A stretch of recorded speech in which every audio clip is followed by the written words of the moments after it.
చిన్న ఆశ నెరవేరితే సంతోషమే.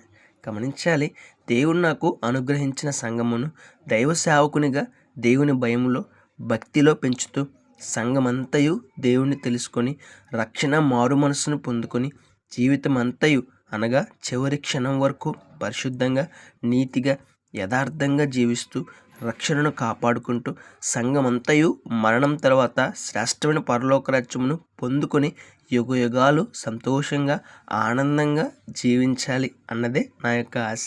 కొంత కష్టమే, అయితే ప్రయత్నిస్తే దేవుడు తప్పక సహాయం చేస్తాడు. మరి దైవ సేవకులుగా ఉన్నాం కదా, మన సంఘమును భక్తిలో పెంచుతున్నామా? దేవుని భయంలో పెంచుతున్నామా? రక్షణ మారు మనసును గురించిన అవగాహన కలిగిస్తున్నామా? వారంతా రేపటి దినాన మరణం సమీపించాక శ్రేష్టమైన పరలోక రాజ్యంలో నివసించడానికి యోగ్యమైన వారుగా మనం వారిని తీర్చిదిద్దుతున్నామా? ఒకసారి ఆలోచన చేద్దామండి.